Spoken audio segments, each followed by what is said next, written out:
The Hash It Out Show is brought to you by Boyd's ATA Black Belt Academy in Marrero, Louisiana. Barreto Home Solutions. Bayou Audio and Video. Hot Works on the North Shore. JFK Martial Arts in Mandeville and Covington. Lil Dizzy's Cafe. Kuman of Gretna.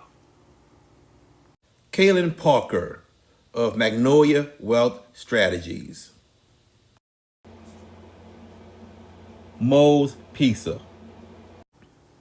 Buck's Snow Whiz. CC's Children Blocks. The Pierre Family in Lafayette, Louisiana. Leo Auto Glass. The Juber Family in Lake Charles, Louisiana. Dat Kitchen Restaurant in Chalmette, Louisiana.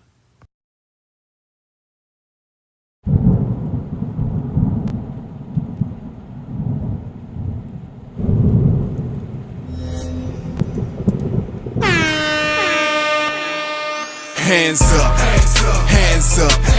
If you winning and you don't give a fuck about a hater, tell them move, move, move. Cause I'm winning, I'm winning, I'm winning. I'm winning, I'm winning, I'm winning. I'm winning, I'm winning, I'm winning. I'm winning, I'm winning, I'm winning.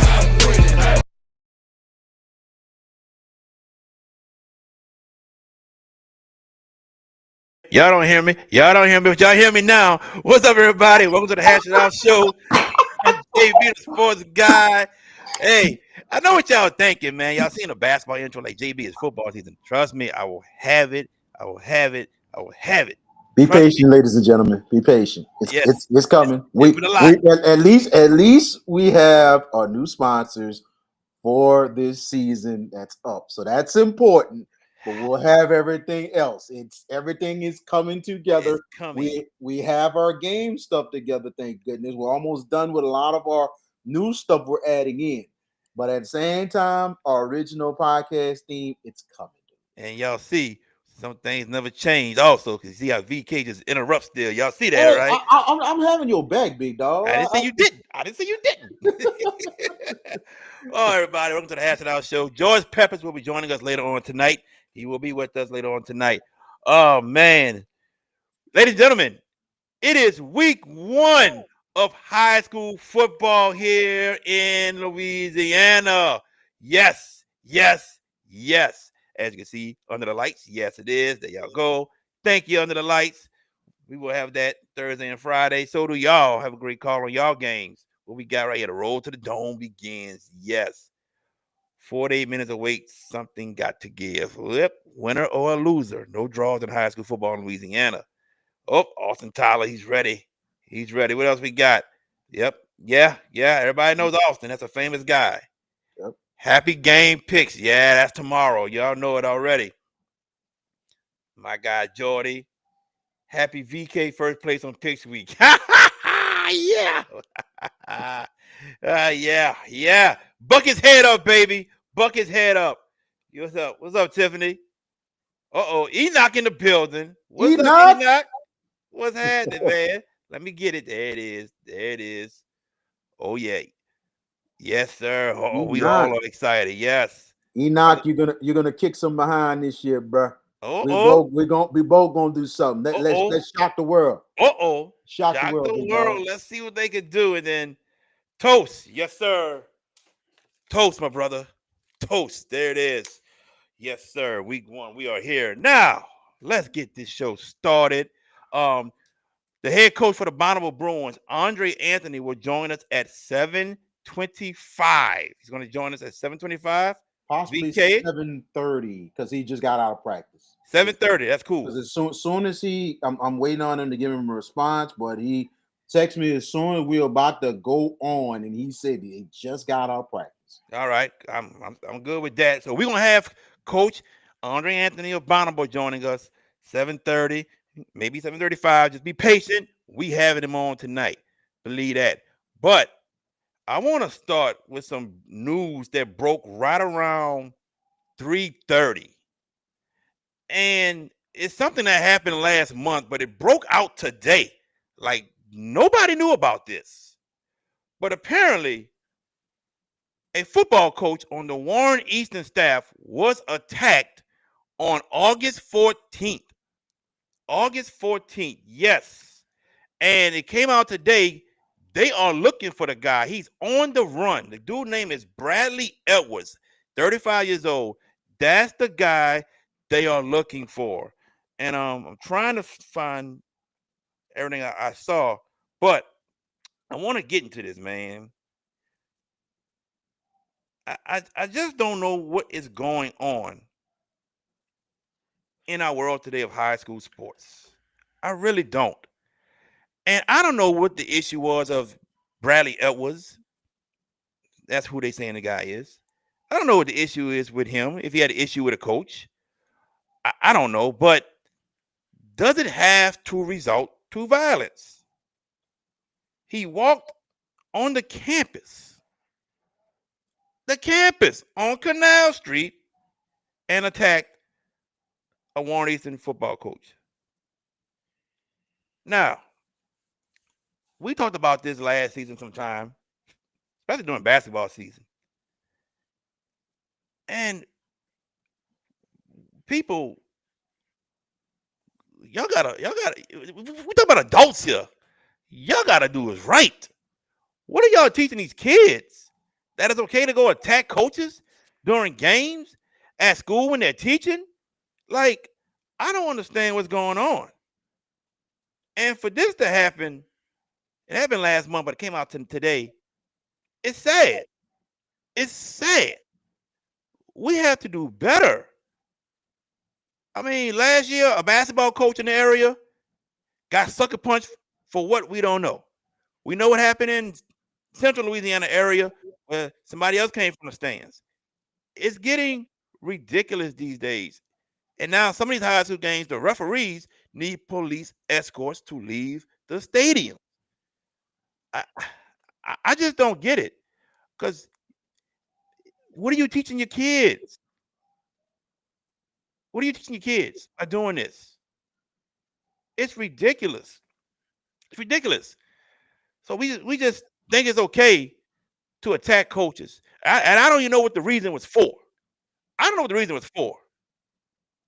But it has to stop. It has to stop. Yeah, you could disagree with a coach with something about your kid not playing. It's other things you can disagree with a coach about. But we can't make it or have it result to violence. We can't. Because we're not teaching the youngsters the right thing to do in life. Because when they get older, they're going to be faced with adversity, certain situations, and they need to know and learn how to overcome that the correct way. They're going to have issues with other people. They're going to have disagreements, but they have to learn to deal with it the right way. And by doing that, by attacking another coach, you're not teaching these kids anything. So, man, I'm just shocked and can't believe that, this happened. And it's happening way too often. And it needs to stop. Period. BK Jones. I'm wondering who. I don't know if you know the name of the assistant who got attacked. I don't know. I didn't ask. No, it's okay. It's okay. Yeah, it's okay because I know a good bit of some of the assistants personally for Easton, so that's why I asked. And man, that is what else I can say. And I'm gonna do my best to say it in the right manner, as best I can. As a journalist of 20 years, as a coach for the past 4 years, as a parent, working in school systems, seeing how kids carry themselves these days, seeing how parents kind of handle certain situations these days. It's been a lot of change in this society, period. And it's sometimes that some parents try to put things in the right direction, but some it's going off the rails. And this right here is totally going off the damn rails. My question to this guy who did what he did. Now, knowing the Eastern coaches, they want retaliation. Wait, hold time. No, No, no, no, no, no, no, no, no, no, no, no, no, no, no, no, no, no, no, no, no. I'm no, no, no, no, no. You're no, not gonna no, say the no. Eastern Coast want No, no, retaliation. no, no, No, no, they no, no, don't. no, no, no. This is what I'm saying. I'm not trying to say it in the way you're thinking. Okay, Let well, me, let me, say let me, it, let, say let me. it, say it in another way, because that's what everybody thinking. Like retaliation. No, but let me say it the way I want to say it. It's not what you think. No, you got to say it politically correct. Don't say they want retaliation. Oh Wait a minute man, now. why Wait a can't minute. why can't we Do they want sometimes be justice? Do they want justice? listen. Let me say it because sometimes we have to be a little real on this because I'm telling you, You it's could be too much real, going but on. you speaking. You say Okay, they want. let me You don't know that. You for can't you speak for them. for you. I'm gonna rephrase it. For you, I'm gonna Hey, rephrase for it. me, for everybody. No. I know, but I'm talking about for you because it's your show. I'm gonna do it for you because I love you, and I'm gonna do it like this. I'm gonna rephrase it like this. Knowing the coaches want justice, they do want justice for what has happened to their brother, and they taking it more personal a little bit because it ain't the fact the guy did it at the game. The guy did it on their backyard, right there in their workplace, right in front of their door. No, whoever the guy is, I'm sorry. Plain and simple, you need help. You need help because I don't know what priorities you got right now. I don't know if you living upon your kid trying to be successful. So I'm not gonna sit there and judge you on it. But at the same time, where you got doggone priorities is as a parent, where your priorities is as an adult. You really want to risk your life, your whole life, and your whole children to go beat up a coach? Come on, man. You got to be stupid. You really, really got to think because right now you're thinking irrationally. You're not thinking rational. Why can you have, if you want to talk to a certain coach, try to have maybe a conversation for God's sakes, if you can.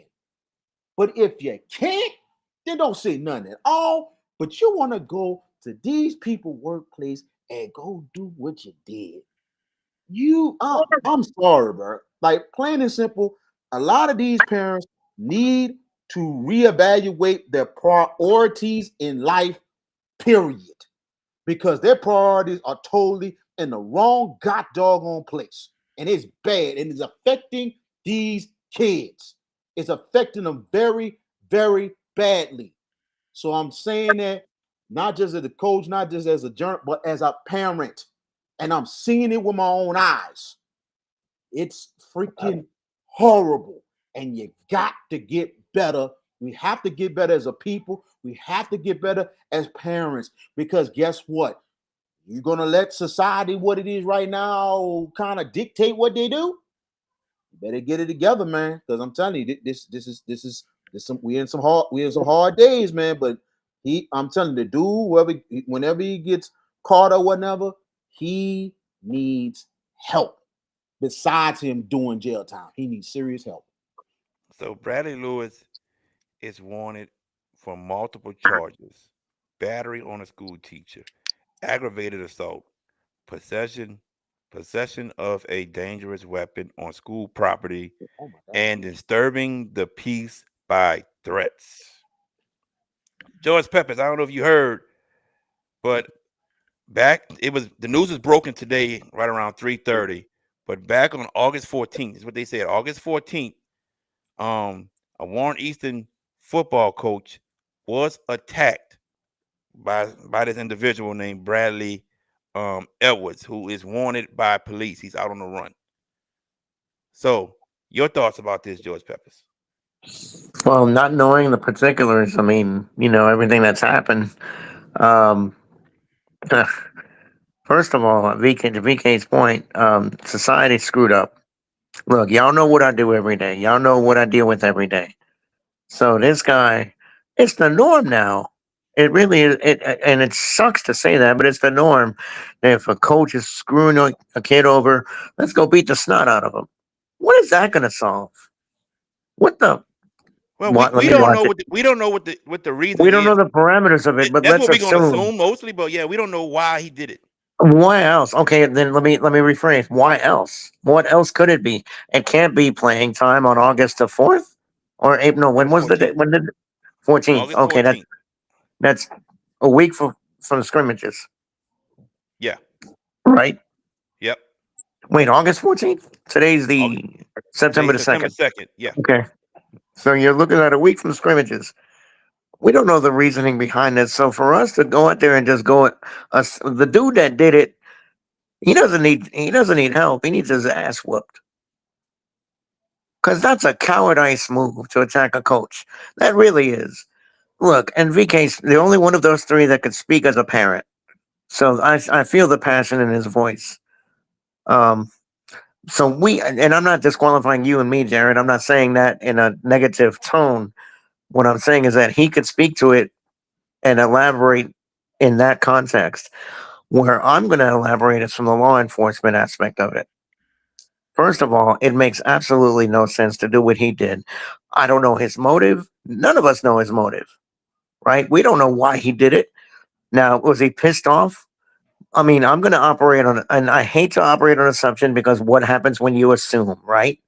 When you Mm-hmm. break the word up, what happens? And I'm not going to do it because we're a family show. But with that said, I'm going to operate on assumption, something I never do. And I believe this has something to do with maybe the coach mistreated his son. Maybe it's something like that. It's possible. Let's call it what it is. It is absolutely possible, right? So let's say that's the case. Young man, Bradley, what's your name? Bradley Edwards. I don't know you. I'd like to meet you in a dark room with no windows, pop, because that's a coward move, man. Really, that really is. I see enough of these. I see enough of these kind of people every day talking about criminals. I see enough of that nonsense every day, and the stuff that they're in for, boy, oh boy, would frighten both of y'all. Literally frighten both of y'all. What I see. And this dude, it happened in New Orleans, so he's going to get arrested in New Orleans, and I don't want to start that political diatribe because of what's been going on over there with the 10 escapees and 9 of them being apprehended and all that. But this is not the first coach that's been attacked, and it's not, and sadly, it's not going to be the last. I think that's the reality of what we have right now. Because nowadays, how many of you look, how many you go to a playground and you're watching kids play, and there are parents assailing umpires? I know I've seen it. Y'all seen it. Like you no good blankety blankety blank. And me, I couldn't sit at a baseball game with kids. I'd love to watch kids play. That's fine because it's the purity of it. But man, if I had to sit in a ballpark and hear that, oh, I'm getting up in that dude's grill. Say, man, chill out. Even the mother. Say, mama, cool your jets. There's no need for that. It makes no sense. What sense does it make to go after an umpire, an authority figure? Why? Because you feel big? Because you feel like a big shot? You're really something else, and I'm not going to repeat it. Papa Oscar Sierra. Okay, That's about what that is. All right. And I saw Devin Stott said the voice of reason, and maybe I am, but I'm just fed up, man. I'm just really fed up that coaches are getting attacked for what? Why? Because your kid's no good. Maybe your kid can't play. Maybe that's the assumption we're going to operate under. But until all of this comes to light, let's take a level step. And I hate to operate on. I really do because I don't know. But if it's what I'm assuming it is, or what we're assuming it is, that's inexcusable. It really is inexcusable. And VK, I loved your speech, man. I really did. I mean, speaking as a parent, I get it. But I ask you, somebody comes after you, I think I know the answer. If somebody was to talk noise about, let's say your daughter plays baseball or some volleyball or something, and somebody in the stands starts hollering some disparaging things to her, and you're there. Don't you think you're going to respond? I would. I In a know heartbeat, I would. I know I would respond more than anything else if that happens, but at the same time, I'm not gonna pose attention like that. I'm taking it outside. I am I like, would let's go too. outside Oh, and let's go handle this because this is not about these kids right now because we're not at not about all. to embarrass these kids. We're going outside and handle this. We're gonna We're handle like not grown about ass to do men, this. Exactly. We're not like going grown to ass freaking act a men. fool. We're not going to act a fool, acting stupid up in here. I had to Nope. restrain myself over the summer, and this is another story I'll tell another time. That actually, in an official, kind of really went off the rails and just went off for no reason. And I'm like, what in the world? And I'm trying to have a conversation with the person, and he just flying like it ain't nothing but the grace of God in me that kept me restrained. Because in the back of my head, I wanted to do something because I was like, bro, Mm-hmm. you're really taking this over the line because this is not what it's supposed to be.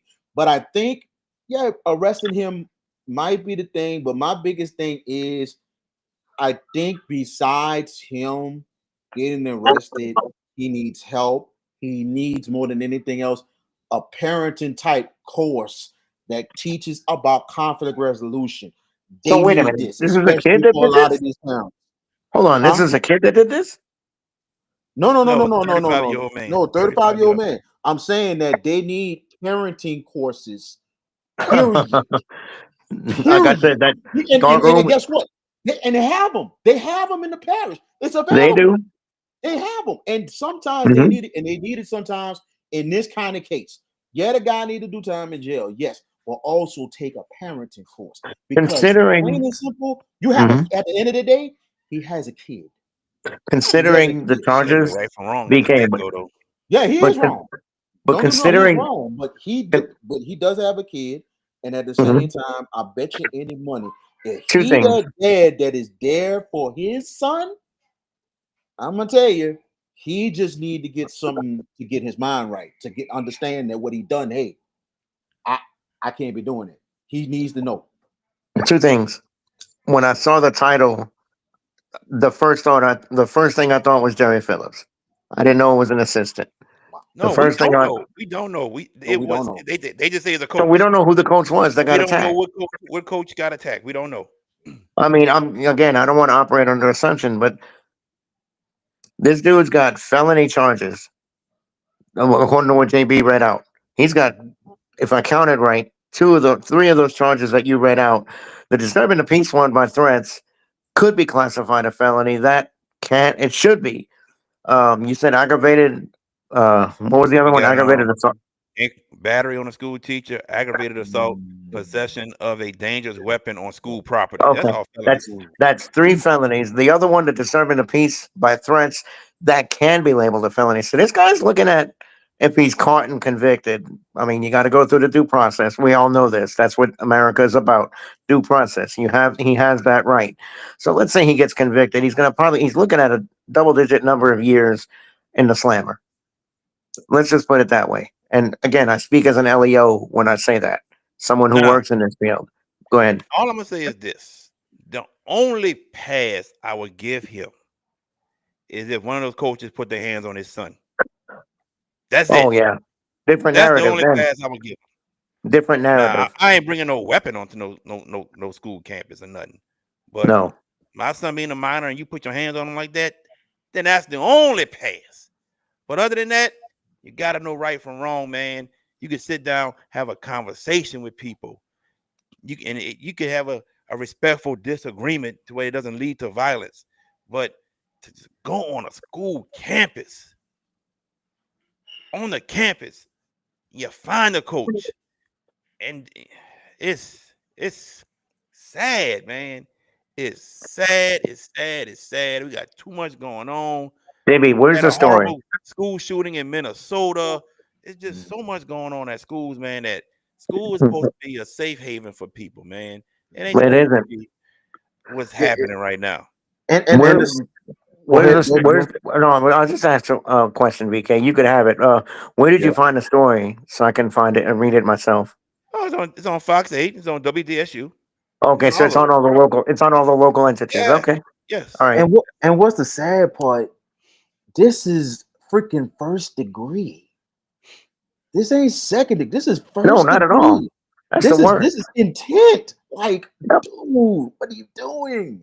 I can see if it wasn't an intent. It's a second degree. Second degree better. No, it's first. You had it on your mind to go handle this and go handle it in the wrong direction. So That went that's completely sideways, VK. yes, That went yes, it did. completely sideways. Whatever All happened, the way. happened. Yeah, and exactly. Yeah, Wow. I'm gonna pray. I'm gonna pray for you after week 6, Charles Allen. I see that. Week 6, my guy. but we I'm getting my understand, shots in now. Charles. We understand where you come from. We appreciate We what we know. Oh, yeah. absolutely. I 'Cause just wanted to play a little we- lightheartedness because this is getting too intense. Got you, Charles. I got you. I'm gonna yeah, I check it think out after we get off the air. yeah, we need to pray for not just for all these coaches, all the administration of all the schools all over Louisiana, because this is like I said, Stupid. it gets ridiculous and worse by the week and the day, man. I'm like, come on, bro. This is just unbelievable. I mean, wow. Hearing about this, and I'm curious myself to just find out. I'm wondering if there's somebody close. So that's the thing with me. That's how I look at it.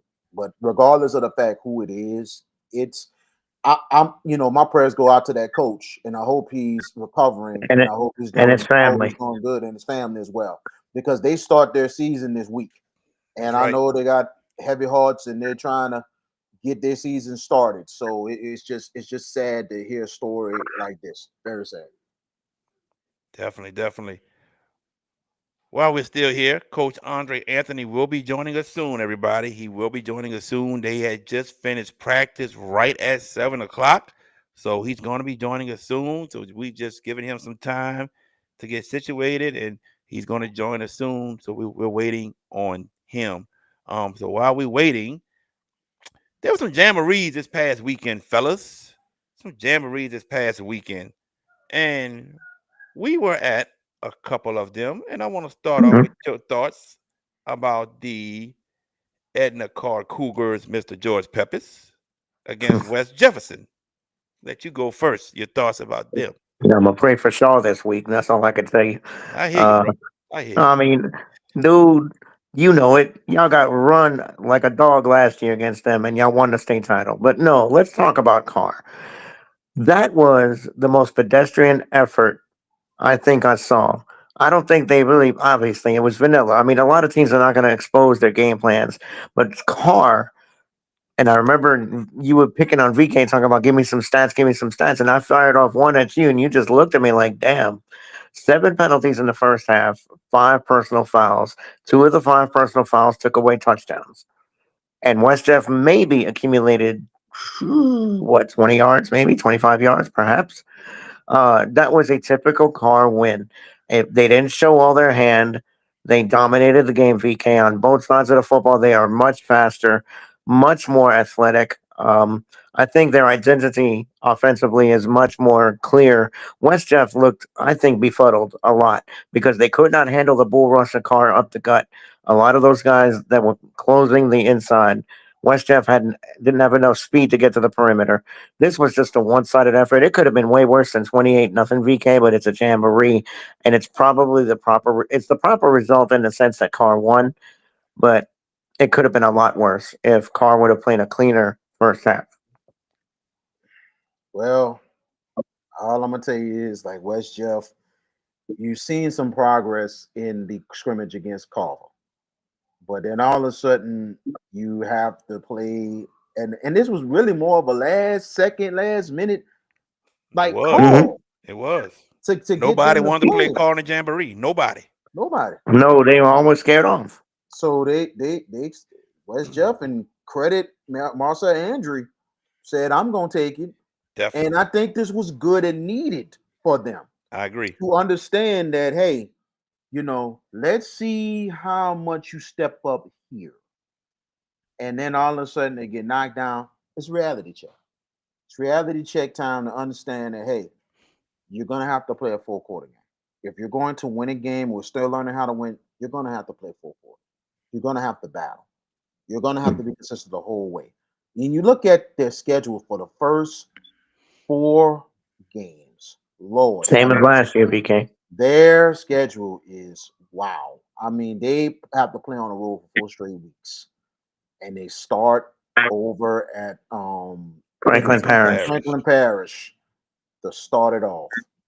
Wow. They could be 1-3, they could be 2-2, or they might be 0-4. That's how tough their schedule With is.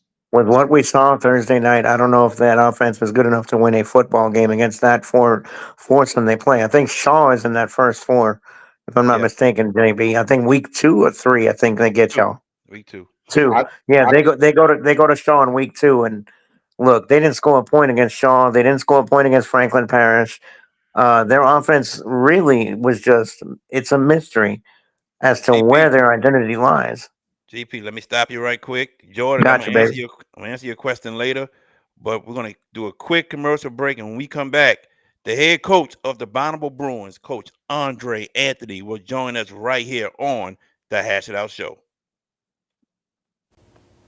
Are you in need of a new windshield? Leo Autoglass can help. For 20 years, Leo Autoglass have been servicing the New Orleans area with windshield replacement and auto glass repair. Give them a call today, 504 301 8353. Hey y'all, this is Jen Hale from Fox Sports. You're watching the Hash It Out Show with JB the Sports Guy, VK Jones, and George Pepis. Did you experience storm damage from Hurricane Francine? Barretto Home Solutions can help. You can give them a call at 504 940 7552.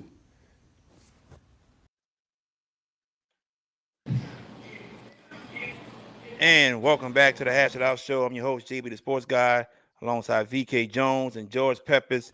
Our next guest, this guy was a standout player for Edna Carr. He then went on to play at LSU, winning a national championship with the 2019 team.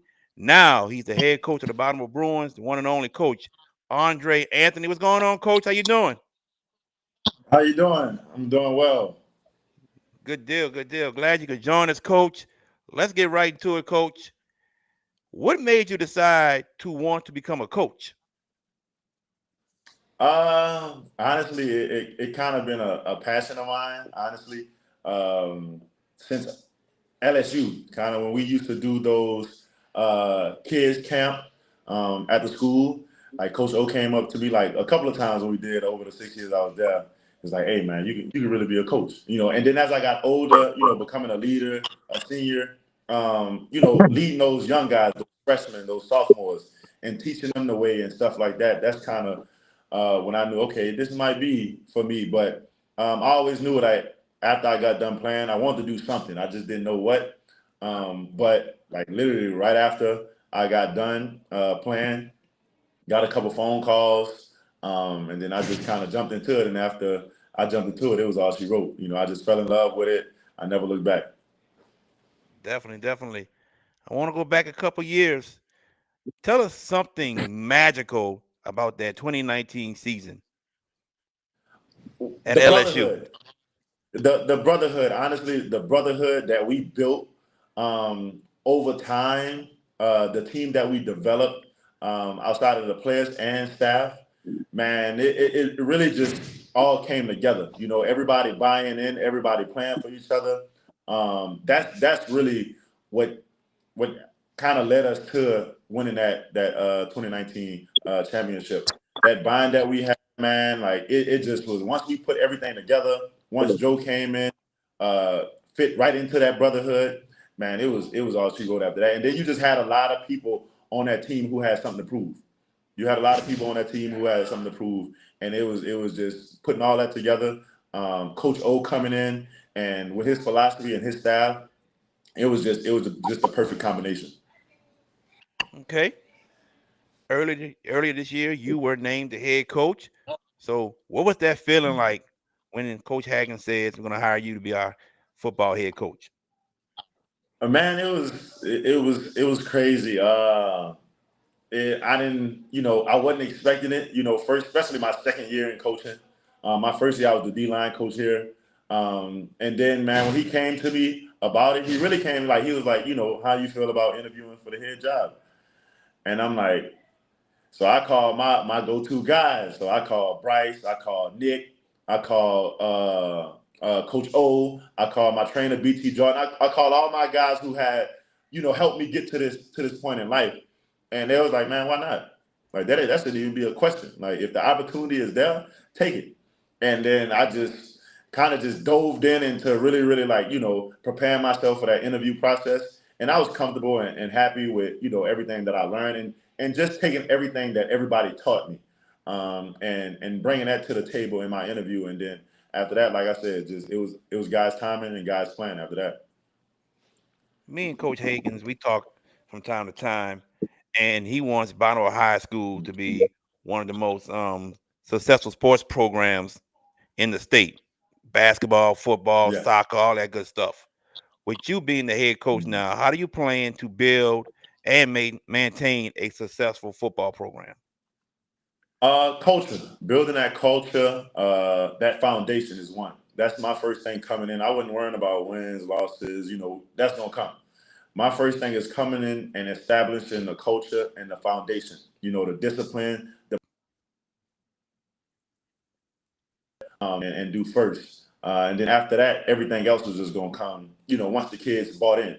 And them coming in and knowing my background is just like, okay, I know what I'm doing. You know, me also too, hiring the staff that I hired, bringing people who had experience in playing and coaching, you know, and then also once they were able to come in and buy into what we were trying to do, what we're trying to build, yeah, it was tough, but they saw the benefits going throughout summer, you know, going through 7-on-7s. It started making sense. It started making sense to them, and it started making sense to us of what I was trying to establish here. And I told Micah, you know, the same thing. I come from winning.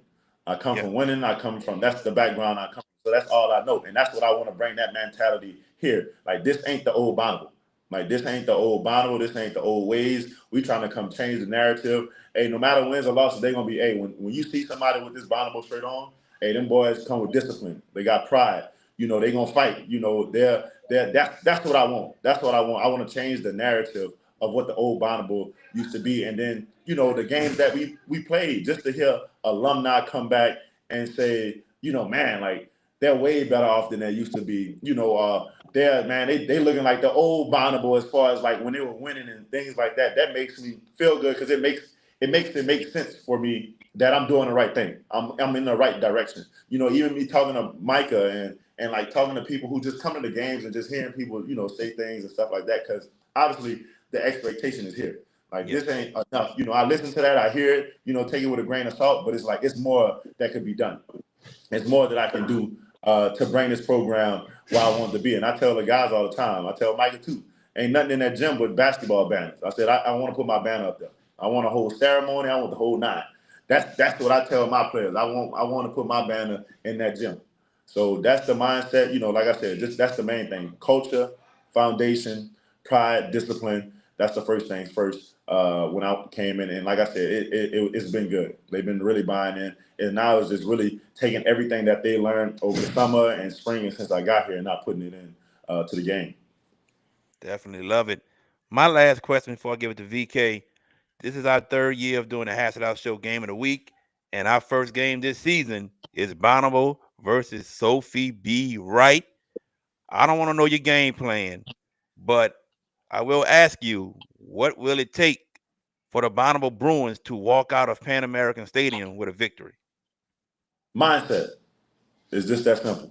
Mindset. Like I said, we ain't the old Bonnabel. We coming out there to make a statement. This ain't we coming out, put people on notice. Okay, we gonna put you on watch. You know, hey, we ain't nothing that's the mindset. So it's just simple as mindset. How we go out, how we fight, how we compete, how we compose ourselves, man, doing everything right, being disciplined.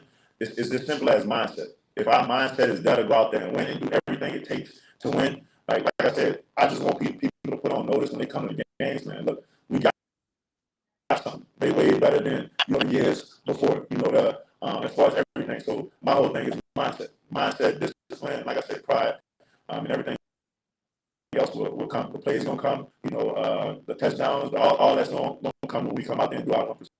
So just simply just doing our job and coming out there with the right mindset. Go ahead, VK. Yes, sir. Andre Anthony, man, what's going on? How you doing? How you doing? I'm good, man. It's good to have you on the show and everything. And wanted to ask you, man, looking at the history, I know back then in the 90s that hold on a second. Yeah. You hear me? Yeah, I hear you. Okay. Now in the 90s, Bonnabel very consistent in football, very consistent all the way through the 90s, maybe early 2000s. I know Micah has probably told you a lot. Have you looked at any kind of old game film or not just that, learning about stories about how Bonnabel was in the 90s with that football program as a winning program? It's just really me listening word of mouth, like hearing from Micah, like I said, hearing from old alumni, like I could be out, and somebody, notice me and, I used to play football at Bonnabel, or, they know about the old teams and things like that, how it were when they were good and how it was when they were bad. So, I just kind of take the things like, okay, when they were good, what did they do? What can I take from that? And figure out, like, okay, how can I implement? Maybe that can help us now, because it's a different generation, also too. Different generation, different league, a different kind of group of kids. That's the same thing too. So just really listening to those guys and seeing some things that I can add to my toolbox and help me with building it and kind of keeping that Bonnabel football and kind of keeping that legacy a little bit, but also too making it my own, making it my own, and taking it to where it's never been before. I definitely understand that. Can you talk a little bit about your team, as in, more of like who are your leaders that's going to really try to lead the way, like a senior leader or something on both sides of the ball that's going to really try to help elevate Bonnabel this season? Oh, we got a great my group of captains that I picked throughout the summer and spring that we picked during camp that I feel that really stand out.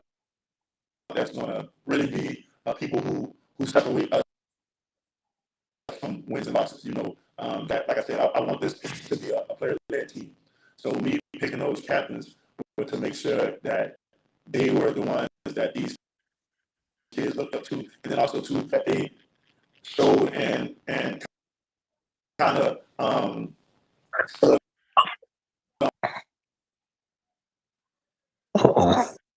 Like we lost Coach Anthony for a second. Hopefully we can get him back.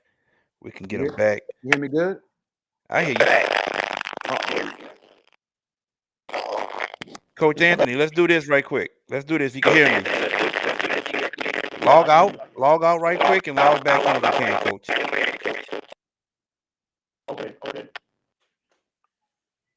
Okay. Hello? Yeah, so, all right. So, gonna get him back in here. Bruh, VK, I had an issue with my finger.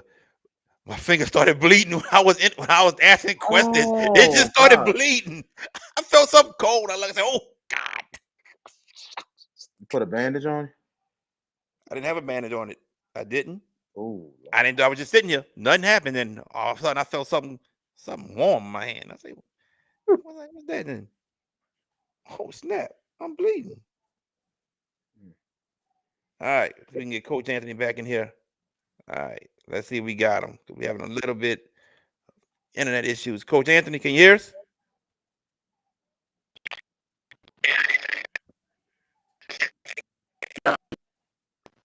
Yeah, we still got static with him. We still got static with Coach Anthony. Get some better service.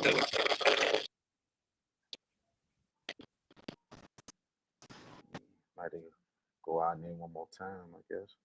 All right, speak, Coach Anthony. Because he sounded clear the last second. He did. He sounded clear. He did say something about the service over. Yeah, that's what I thought I heard. Yeah, so we can try one more time. Because this has been a good interview so far. It has. It has. Until I started bleeding. Put some Windex on it, like your boy from My Big Fat Greek Wedding. Windex? What's wrong with you? Nothing. You ain't never seen the movie My Big Fat Greek Wedding? I saw The it. patriarch. Anytime somebody would have a blister, they would say put some Windex on it. I don't know what that means. I've never done it, so I am Greek, but I'm not that crazy. But let's hope we get Coach Anthony back because this is a very sharp interview, and Yes. I like his mindset. But I had a question for him after VK got done, piggybacking off something on LSU. But maybe I'll ask you two Right, hold on. because I think. Oh, we got him. He's there. Let's see if we got him. See if we got. Oh, we got rid of the static. I hope so. Coach Anthony? Oh, wait, I hear a car. Yes, Coach Anthony? Coach. Can you hear us, Coach? I hear beeping. It sounds like he's in a car. Yeah, it sounds like he's Wi-Fi clear. is horrible, man. I'm at the Bonnabel, yeah, that Bonnabel Wi-Fi. Hold on, George. Hold on, George. Hold on, he's talking. Cool. Can y'all hear him, guys? I hear him. Can y'all hear him? All right, VK got thumbs up. All right, VK, go ahead with your question, Coach Anthony. Okay. Yeah, Coach Anthony, I know you said you had a couple of captains and everything, a couple of your players. Can you go ahead and talk about your players that's leading the way? You know, I know it's kind of breaking up, but just go ahead and just talk about your team.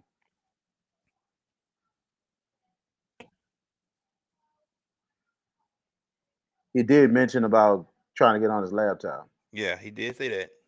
He did say that.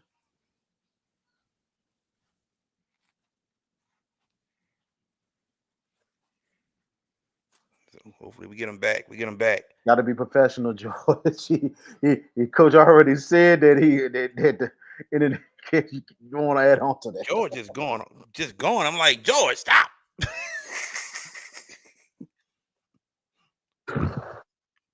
we trying to hear it. We trying to hear it. I couldn't hear him though. Yeah, but we trying to hear him, man. You just talking. Jesus. I think George felt good because finally, somebody else had some bad internet, maybe. I think he felt good about it. Oh, I don't wish that. No, I don't wish that on nobody. None of us do. I don't know. Is it bad internet or well, he said the Wi-Fi at the school was bad. Yeah. I don't know if it's bad internet or bad internet in North Carolina. You know what I'm saying?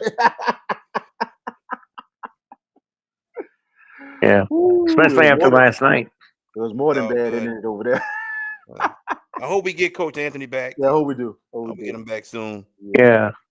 But there's a question, Jared, I wanted to piggyback.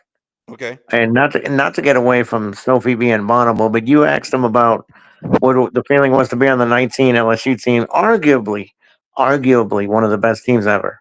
Mm-hmm. But who's the other team that's compared to them? The 01 Hurricanes. I wanted to ask Coach Anthony to step back from the LSU aspect of it and be neutral. And if he had to look at both of those teams, who would he want to play for? I mean, obviously he played for LSU, but to step back and be the neutral person and see which way would y'all go?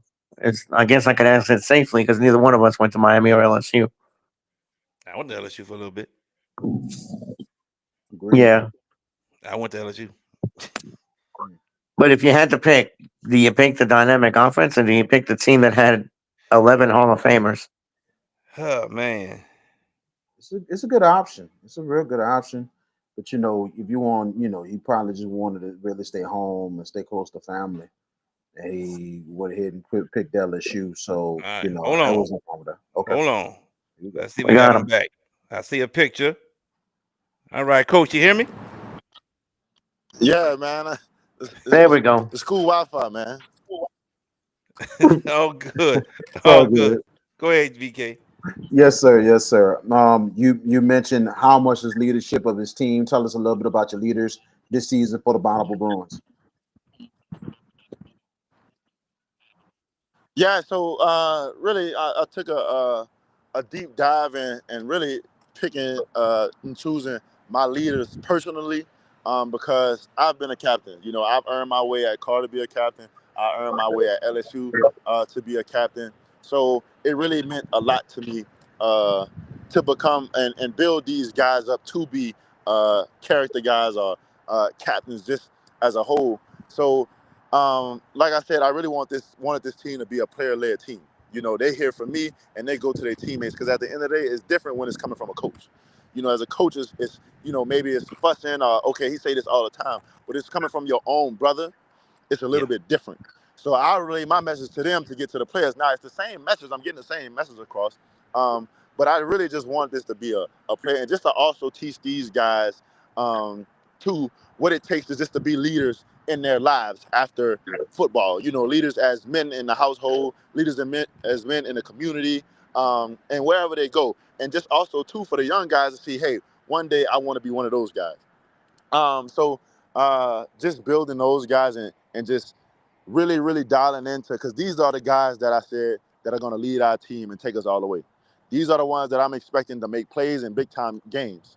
So like I said, I handpicked them myself, just to really, really develop these guys and get these guys to prepare to lead the team and take us all the way. Very much agreed. How has been the adjustment, not just a head coach, but more stuff, not just on the field, but off the field? And I know you speak highly a bit about academics and everything. How has been so far with your team? I know they're familiar with you, but how has been so far with the school year? That these kids, they're staying on top of things, going to class, and make sure things are taken care of. Oh yes, I'm definitely stay on top of them. They already know, if I get a email or text message from a teacher or anything, they're gonna have to deal with me at practice. But these guys kind of know ahead of time. I prepare them ahead of before school get here. You're gonna have a lot of people who are gonna try to steer you in the wrong direction. So that's why I want to do my job and let you know, hey, y'all been around each other throughout summer, spring, and stuff. It's just been us. Now you're gonna go into school. You're gonna get your girls around. You're gonna have your friends around. Hey, they don't have no future. Maybe they have a future. I'm not gonna say that, but it's just like you have more at stake right now than they do. You know what I'm saying? You got a season. You have life. Especially my guys who really want to play this game after high school. So it's like you don't want to go into school and use this as a way, let people distract you from what you're trying to do, what we're trying to do as a team, what you're trying to do individually. We don't want that. And also too, I tell those guys all the time, hey, GPA is one. Because the first thing a college recruit gonna come in and ask, hey, what's his GPA? That sets you apart from going SEC and JUCO, literally just off your GPA. So it's like I can't even have a conversation and tell them how good of a football player you are, because the first thing they ask, how's your GPA? And I say a bad GPA, and it's going to be like, oh, well, that's into that conversation, So I just kind of tell these guys and just try to prepare them and stay on them with their grades and academics so that we can get college coaches get here. Absolutely. Got to ask you this, since you've been part of the college game, a lot of things have changed and everything else. I know a lot of things have changed and everything because you've been in the college game and everything.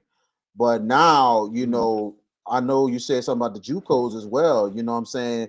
Yeah, I think it's kind of things are kind of wide open now, especially recruiting wise, that, players can get recruited, small schools or big schools. And I know, Coach Micah always talks about the JUCOs. Do you think the JUCOs also welcome as well to recruit your player? Because that's a real good system there that really gets these kids to the next level. And that's how it's looking now, especially with the NIL and all this other stuff going on with the transfer portal and stuff. Oh, yes, most definitely. That's why I want to educate these guys on, that you can still go to JUCO and still make it. Educating them, let them know it don't matter where you go at. You can go to JUCO, you can go to Southern, Grambling, you can go to wherever you want to. Hey, it's you. They coming to see you. Obviously, they coming to see the team, but it's coming to see you. If you're doing your part, they going to find you. They going to find you. And then also, too, with the rules now, I don't know if they came out with the JUCO. I don't know if they came out with it when they're saying, like, it doesn't really count against you your first 2 years or whatever like that. Right, but honestly, just the fair playing game, the playing field of football, now college football, it don't matter where you go. It honestly don't matter. Because if you can go to a JUCO for 2 or 3 years and LSU come find you at a JUCO because you got experience. Because everybody want those guys out the transfer portal. They want them guys who got experience. So it's just a lot of, doing my part as a coach and educating them on, hey, look, if you can't go to a bigger school, hey, look, the JUCO route, ain't nothing wrong with that. There's nothing wrong with it at all, because you can make it out of anywhere. Very much agree. Last question before I give it to George Peppers. You know, your thoughts on your kid, on the players more than anything else, having pride at Bonnabel more than anything, and then on top of that, representing Kenner City in itself. You know what I'm saying? The city of Kenner, Louisiana, at Bonnabel High School, really trying to rebuild, try to not just rebuild, but build their whole new tradition in their own way, especially taking pride Yes. for their school and the city of Kenner. Right. That's the main thing, man. Just changing the narrative of what people think. And my main thing that I preach to these guys too, why not us? Why can't it be us? Why can't we be the first stop that college recruits come? They flying right here in the Kenner, right here in the Kenner Airport. Why can't we be the first stop before they go to Cobb, before they go to St. Aug, before they go to Rummel right down the street, before they go to Rummel, before they go to Curtis and all these schools? Why can't we be the first stop? You know, why can't we just put us on the stop list just in general? That's what changing the narrative. We don't want the people just cross paths over us. You can see us right on the interstate practicing. It's a wide open view. You know what I'm saying? So just letting those guys know, like, let's make people want to come to Bottom. Man, look, when they come see us, they hear about us, man, they got something over there. Coach, we got to get over there. They got some players over there. That's what's changing the narrative. And not just on the field, off the field. When they see the Bonnabel, like I said, when they wear these shirts, when they wear Bonnabel football, just Bonnabel in general, they want to, hey, they go into Rouse's, they go into Walmart. Man, look, your players are well dressed, they're well mannered. You know, they do what they're supposed to. Like that's what I want to hear. That's the narrative I want to hear on my players. Like I said, on the field and off the field. When they walk around in school, I want to hear the same thing. Like that's just changing the Bonnabel as a whole, because people say this and that, oh, Bonnabel ain't this, ain't that. Like I want to change that. I want to change all of that, because they do have some young men here who are really, really, really could be something, you know, and they will make something of themselves. It's just bringing people in who actually care, and it's about the kids, and it ain't about the check. It ain't about just coaching. I'm trying to develop men, young men at the end of the day. All the other stuff, the X's and O's gonna come. You know, so that's really what I want to do, and just changing that whole narrative. Like I said, on the field for as recruiting and get people, you know, recruiters come over here and see us. I remember Dave. Dave came, you know, I know Dave from like way back when he was recruiting me when he was in high school. He even he was like, man, I was just about to get on I was just about to get on my plane, and I just saw y'all over here practice. I just sprinted around, came over here to see you. Like, why can't that be for everybody? Why can't we just be the first stop? You know what I'm saying? Like I don't want them to come over here just to see me. I'm like, hey, look, who you got over here? What else we can? Well, we heard you got some boys. Who can play over here and play some ball? That's what I want it to be.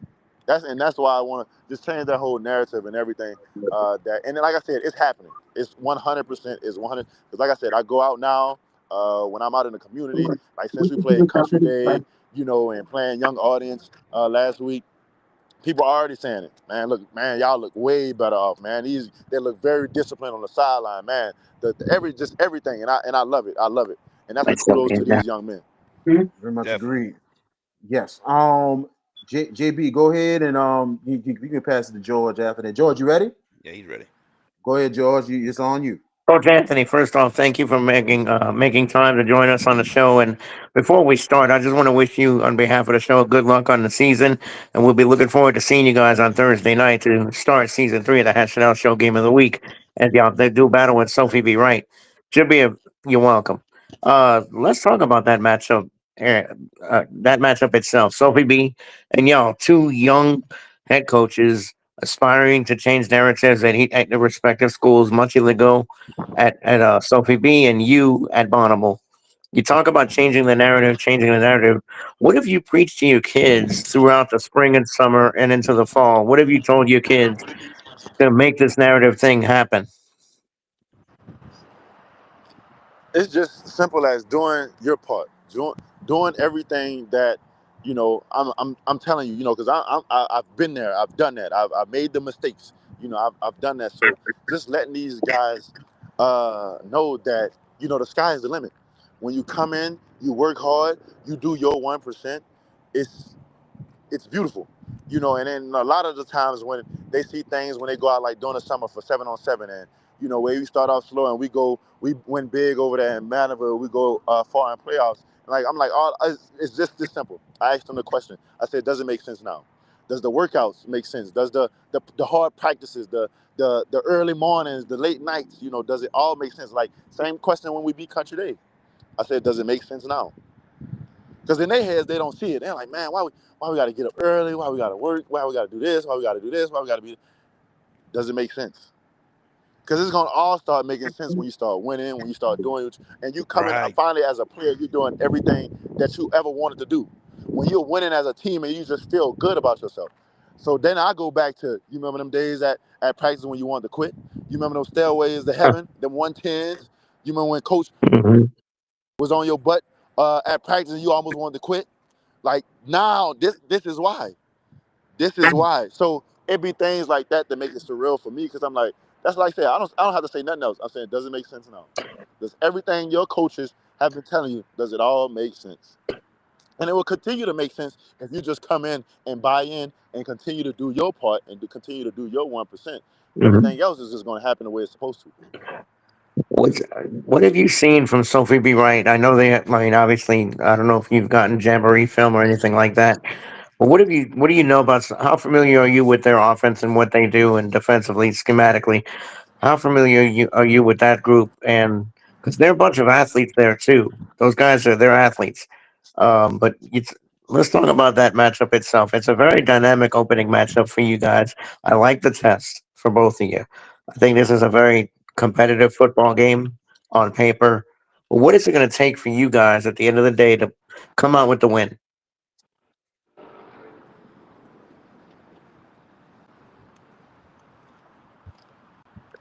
Oh, Can you hear me? Hey, Coach, can you hear us, Coach?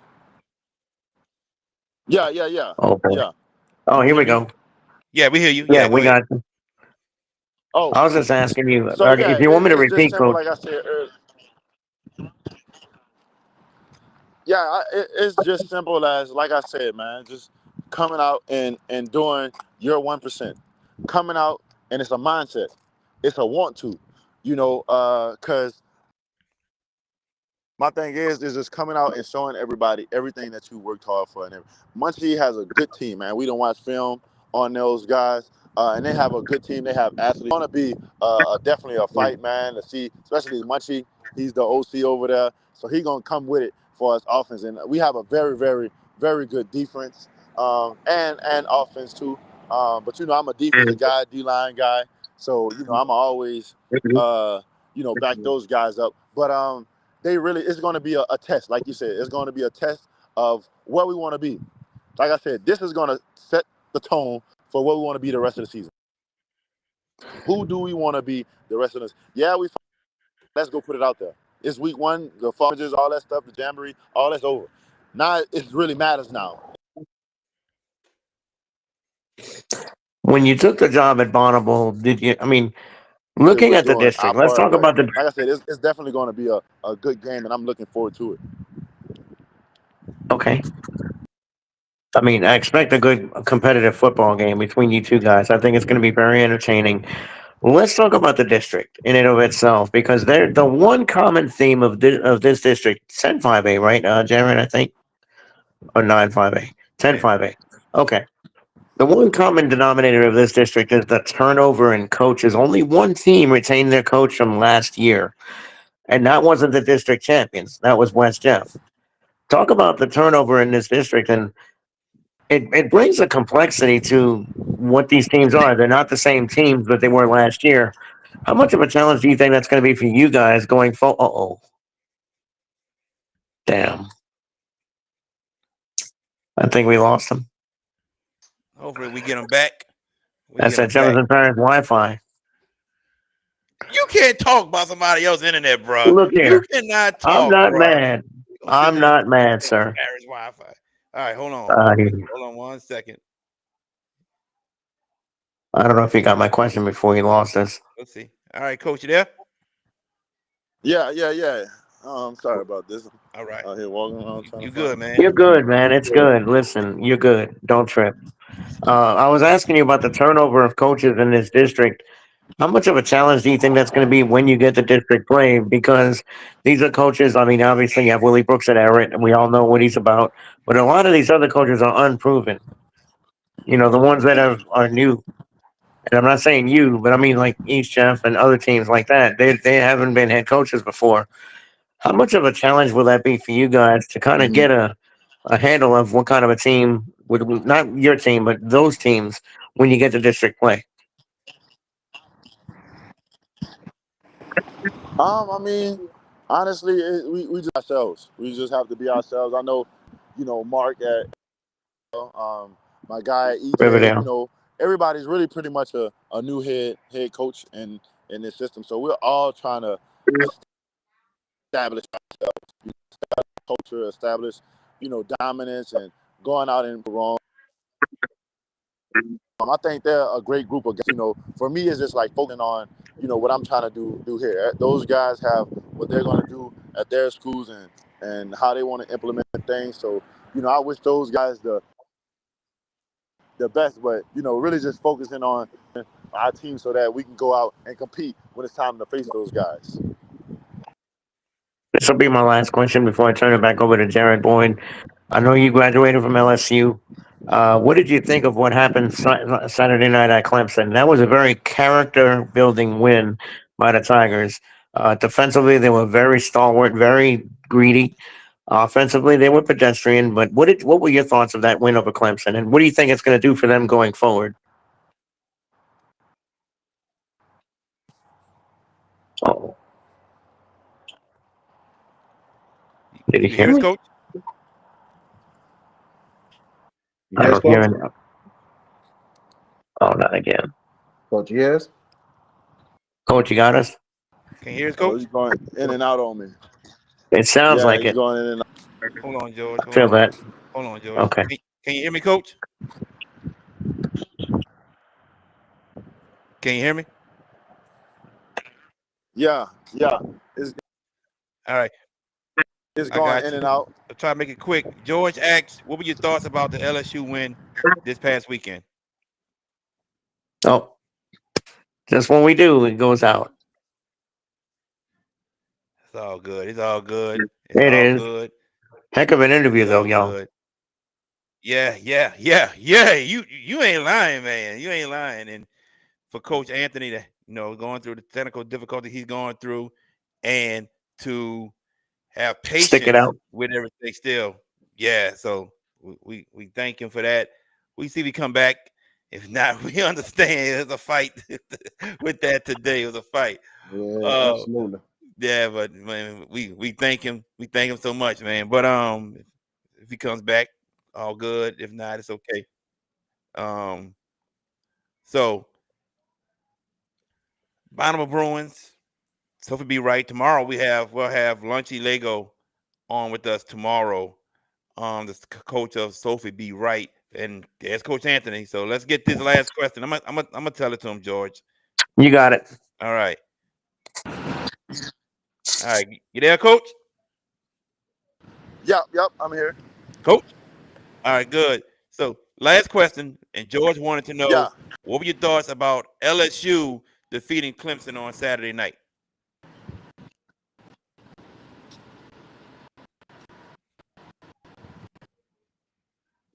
Oh, no, not again. Calm down, George. Okay, George. Oh, we good. Yeah. All right, Coach. T-Move don't exist on the East Oh, Bank, too. George. George. Coach.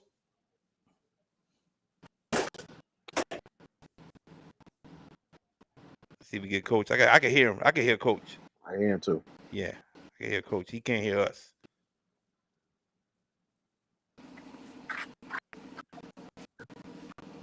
You hear me, Coach? Oh boy. Yeah. All good. All good, bro. All good. All good, man. So, All good, man. Thank you, Coach Anthony.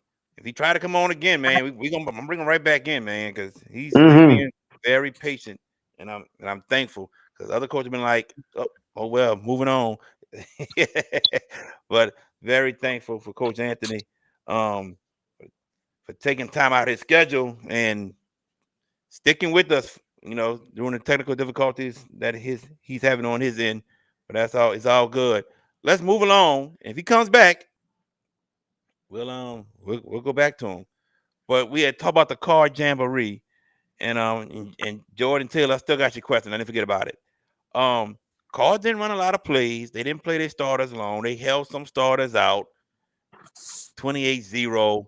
It could have been worse, but they took they foot off the pedal.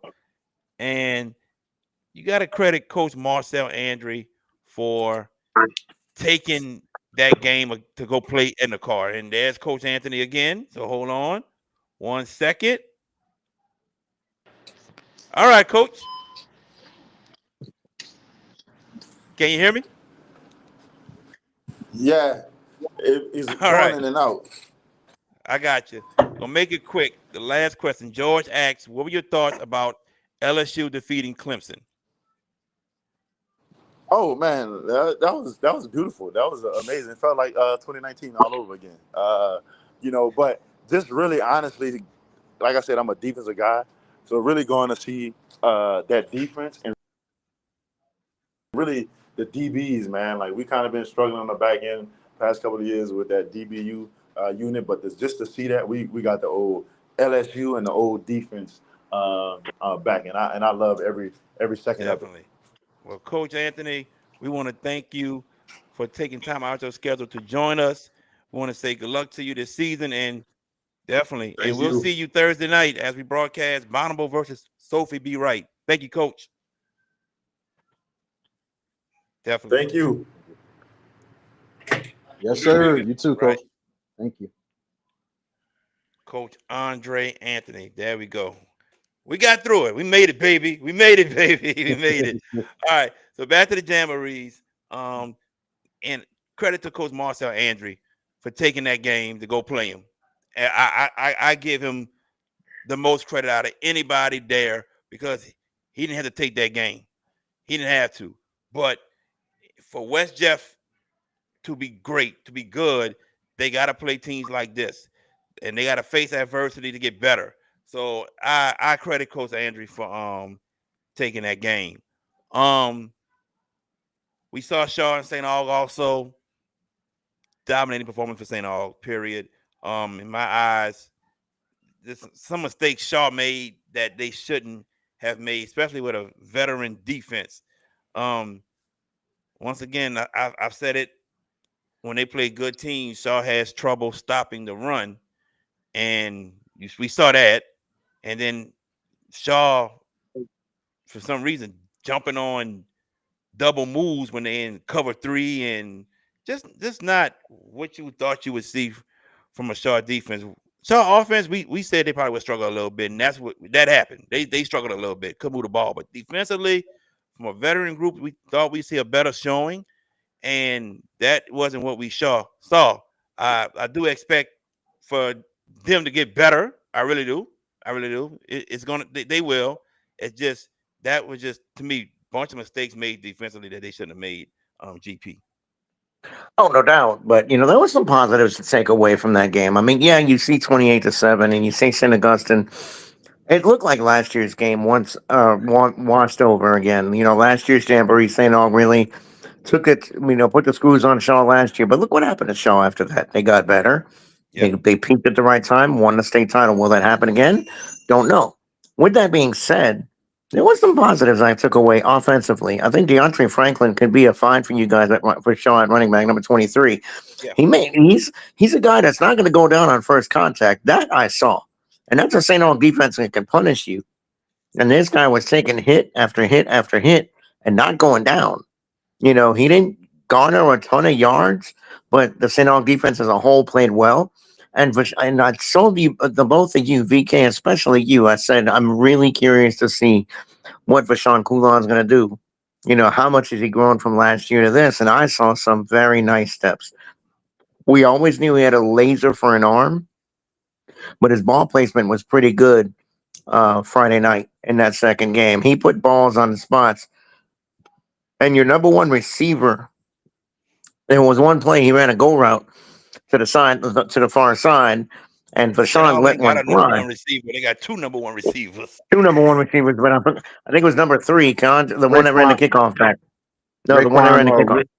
Raekwon. He put a ball in his wheelhouse on the far side, and it was like, oh, he's got this. No, he didn't. Dropped it. I was like, damn. Coulon threw a beautiful ball. It was in there in the basket, and he couldn't finish the catch. And I was like, oof. I don't want to say that's a theme. It's a tambourine. You never want to react that way. But I saw some good things out of a Sean Coulon. I saw some great things out of your defense. And people are going to say, well, Shaw's offense was supposed to struggle. Maybe they were. But Aug's defense, if they're as advertised, they showed up, Jared. And I agree. I agree. Now they open up against that's game 2 of our game of the week. So Saturday night, McDonough 35 at St. Augustine at St. Marley. Join us then. We'll be on Saturday for that game, and that's always a rivalry. But VK, I wanted to ask you this question Friday, and I didn't, and I didn't get a chance to. Being the St. Aug grad, when you look at this game from that perspective, take the St. Aug out of it, and obviously you can be neutral. I'm going to take this away. I know Edna Carr is the team to beat in the Catholic League, and they should be the favorites. But from what I saw, that St. Aug Carr game could be very, very interesting later this year if both teams come in at peak effort. I think St. Aug's got something for them. I don't know if they'll beat them, but I do know they will compete and play well against them. They've done that already. But this is the best team they've had in the last few years. Second year with Robert Valdez, head coach. I feel like the Purple Knights can take some gigantic steps. I think they're going to make this is some huge steps St. Aug I think is going to make this year. I think it's going to be 1 week at a time. They had to do it, but I tell you, these first couple games is going to tell a lot. And I'm going to say this: if St. Aug can go into their first Caddy League game undefeated, all I'm going to tell you that Edna Carr and St. Aug game is going to be a classic. It is going to be an absolute classic because I think Robert Valdez is going to have something to say about his Purple Knights. He knows how good Edna Carr is, but he's going to have something to say about his team and saying like, hey, we know you the champs, but you're going to have to earn your lunch against us.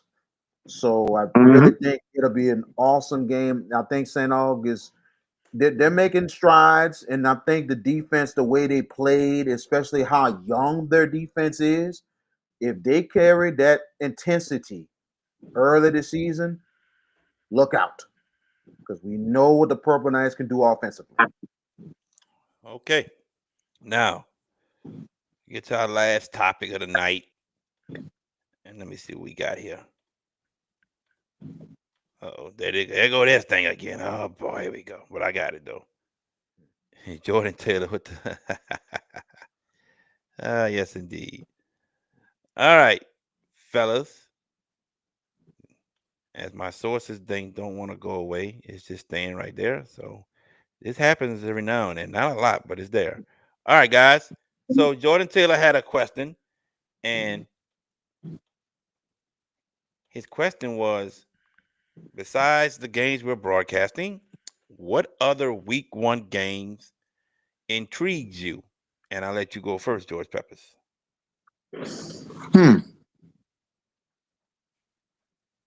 That's a very broad question, really, to be honest with you. I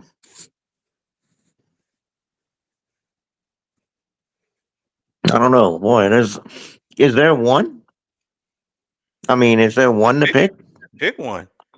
I mean, I can make an argument for a bunch of these games, But Brother Martin East Ascension looks like a very interesting matchup. We saw Brother Martin up close and personal Friday night against John Ehret. And East Ascension has a bunch of new coaches. Mark Mathern brought in 2 championship coaches to coach that team. And Brother Martin's got to go to them in week 1. What we saw from Crusaders Friday night, that was the most misleading game I think I've seen in a jamboree. Very misleading because there were, Jared, you and I talked about this because we were on the sideline together. VK was out and about, glad handing, we're just messing with him. But what did I tell you? I said, look at that. 3 botches from center. No, 2 botches from center. Center to the punter. Silas Lee on a 3rd down. Got to get rid of it. Got to be more mature and get rid of that ball. He fumbles it. They get it at the 1. Then the opening kickoff when I'm like, I looked at you and I was like, Did he just do that? Kicked it to Eastern Royal? I'm like, why? I'm like, you tempting fate, and they got burnt. So Brother got 28 points off of 3 drives at the 1, a kickoff. The only drive they really had in that game was in the second half, late on, when they drove the ball down the field against the Errant twos. And they were able to get a touchdown, and then Errant got their only touchdown of the night. But now they go to East Ascension, and I think this is a pretty good, low, under the radar kind of game. East Ascension, as mentioned, got 2 championship coaches on their team with Dennis Gaines, and was it Charpentier?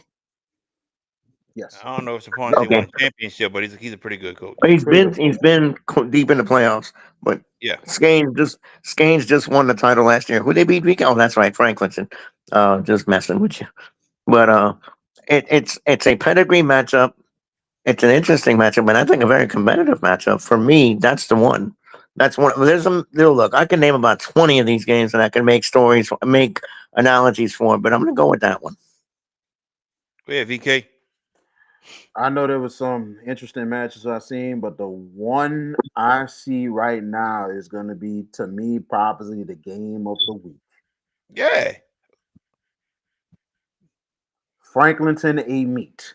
No. And now more and more, it's going to be a game of the week, because guess what? Look what happened to A meet. Look what happened to Franklinton last week. Shocking. Games of the week or the Hash It Out Show games of the week and wait, let me rephrase. I'm game sorry. of the week. I'm sorry. I didn't mean to say that. Let me rephrase it. Okay. I didn't want to hurt the brain. All right. We good? I don't know that twice. Strike two. Strike 2, right, George? What do you mean strike 2? I just said strike 2. How? I did not say game of the week just now. I just was trying to straighten that out. Let me rephrase it, okay? Talking about they want some retaliation earlier. Yeah. Oh my God. Retribution. Man, drop it. Gosh. Drop it. Jesus. Okay. I will stop saying our phrase. Okay. All right, we good? Whatever. We are. Whatever. We are. No, he in his feelings. No. He's in his feelings. I'm going to say what I need to say. All right, say it. I'm going to rephrase. But you're in your feelings, aren't you? I'm not in my feelings. I'm good. Oh, okay. I don't know. You had that look on your face, like. Oh no. Trust me, I'm good. After what happened after this weekend, I'm good. So trust me on that. But a meet in Franklinton is going to be a track meet more than anything else, especially what happened over the weekend. A shocking Mandeville win over Franklinton, and the way it was 20-0. Wow. Very shocking on that one. And then a meet with a 12-0 victory against Southern Lab. It tells a lot. And I tell you one thing about a meet, that is a tough place to win. That's a tough place to win. It could go either way, and I think it's going to be a great game, possibly a track meet. You could have 30, 40 points on the board. The scoreboard is going to be crazy. It's going to be very under the radar ball game right there. So I'm going to definitely say Franklinton. All right. It's a lot of good week 1 games. You got Neville Evangel, you got Central and De La Salle, you got Catholic and Destrehan, Karen Crow, St. Thomas More. But this other game that intrigues me this year, and I went to the game a few years ago. The year Westgate won the state championship, 2021. I went to this game. I was actually in Lake Charles for this game. It is Westgate going to play Lake Charles College Prep. This game intrigues me the most. Westgate full of talent, but got some new starters. And Lake Charles College Prep got a bunch of people returning. And there's a lot of talk about Westgate every year. As long as they stay healthy. That's been the issue. Just staying healthy. But Lake Charles College Prep, there's a lot of talk about Lake Charles College Prep this year. For them to make a deep run in the playoffs. That's the matchup I'm intrigued in. Might be a bunch of fireworks, VK, might be high scoring. VK, it wouldn't surprise me. I agree with that. I Yeah, definitely agree with that. That's no doubt. I think that's another great game under the radar. You know what I'm yeah. saying? That's another one. So, no what you're saying is I agree. It's no doubt because I think it was a good one, like you mentioned a couple years ago. It's gonna be a good one again. It's two like the games we just talked about. It's two stiff tests for these teams. It's a what a stiff test for week one, and a bunch of games that has a bunch of stiff tests. Yeah. So it's gonna be interesting. Um, Central De La Salle was another game that you mentioned, JB, that I had on my radar too. And why? I watched that game last year because that was a Thursday night opener, and De La Salle had them shut out to the 6 minute mark, 6 minute mark into the fourth quarter. And Central took the lead at 7-3. De La Salle was driving to try to come back, and they threw a pick six, and that pretty much sealed it because Central's defense is lights out last year. But De La Salle played very courageously in that game at home. It's a different story on the road, though, going up to Central this time because of the second game turnaround, because they played them at Gormley last year. Coming Now De home. La Salle's got to get on the bus and go to Central, and I don't know if that's going to be a good proposition for them. Now, I'm guessing that's going to be one of the games we pick tomorrow night. Maybe we'll see. We'll see. I'll have it. Neville, you mentioned Neville Evangel, and the intrigue in that game is how far has Peyton Houston come in 1 year's time? I think that's an interesting dilemma. But the problem with Evangel is that defense was, oh my goodness gracious, they've got some work to do to get this defense right. I'm gonna tell you this: And last they beat West Monroe in the Jamboree. They they beat sure West did. Monroe. A new coach, a different system. And No, he Evangel, been. He was there. He was there. he was. And look, that's an old rivalry from back in the '90s. Evangel West Monroe. You remember the intensity of those games in the It ain't a dome rivalry no and in the more. playoffs. It's not like it used to be. It doesn't have the same sizzle like it did before, but Not that's at all. still Evangel and Neville interesting ball game. Um, the game we're doing Saturday night, August 35. You know, how far will what will St. Aug do to open the season? Against a very a formidable rival. Yeah, August 0-35 here in the last X amount of years. But with that said, what does he do? What does St. Aug do with the burden of expectations? How do they handle being, quote, the favorite in this game? The band competition is going to be fun. Both bands are great. That's an interesting argument to make, Austin Tyler, about Peyton Houston. But that said, Aug 35, we will do that game. Sophie V. Wright Bonnabel, we will do that game. Those two games have intrigues for different reasons. Sophie V. Wright and Bonnabel are two hungry coaches trying to establish a winning culture. And especially in Coach Anthony's case at Bonnabel. They've been downtrodden. Yeah, they made the playoffs last year, but it seems like everybody makes the playoffs. Almost. And they ran into Alexandria in round one last year and got dismissed. Now they're looking to better that. We'll see. Look, all we know is that the train starts rolling off on the tracks. Week one's about to get going. That means we get going too. And that's the part I'm looking forward to, where we can get going and get the Hash Out Show game of the week, year number 3, started. And no stops. All gas, no brakes, right, JB? That's what Jacob Fatu says. That's what he Well, That's what said. he says. one thing we're not going to do is not disrespect Bonnabel having the most wins they had Not at all. last year. So Not it's at the all. fact But they that had they had turbulence last year, BK. They had a lot of overturn last year. it And is. It is, and but at the same time, you have an assistant that was the head On the coach staff. that was I don't on know that where you staff. say I'm disrespecting them. I said there was No, intrigue for different reasons. I said there were hungry coaches okay. trying to win. I don't know where the disrespect is from you. I have no clue. I Now, don't know where you're intimating that at all. Because there's nothing slanderous in what I said. It's truth. Both teams are trying to win and establish a winning culture. That's all I said. I didn't say that they were bad. I didn't say they were terrible. I didn't say any of that. didn't totally say that. What did I you know just I know said? you I said disrespect. We're not going to I, disrespect them. Dude, you just said we're not going to disrespect them. Where did I disrespect them? Answer me. Baby. Hash it out show, baby. I'm saying damn right. I'm saying that the kind of the wording you said it, just a little bit. Where? Because you said something about Don Trump. You said something about Don Trump. No, I said they've been bad for so long, and you got too hungry. Hold on. Okay. That's what I said. They've been bad for so long. Now you got two hungry coaches trying to change the culture at both programs, and that is the intrigue in what I said. I didn't say anything that they are bad coaches. Hey, trying to mischaracterize me, JB. I see what you're talking about, man. I see what you're talking about. You gonna catch these hands? No, I appreciate it. Catch these hands Thursday night. Watch. Catch what hands, please? Catch these hands, my boy. I mean, these hands are ready to eat for everyone. I'm playing. Yeah, I got the nuts too. Whatever. Go ahead, V. Oh, but you good. All I know is you good, dude. You good. I appreciate that. I hope so. No, you straight. You straight. The explanation you explained it. So you once again, with me, big dog. Once again, JB. Once again, JB.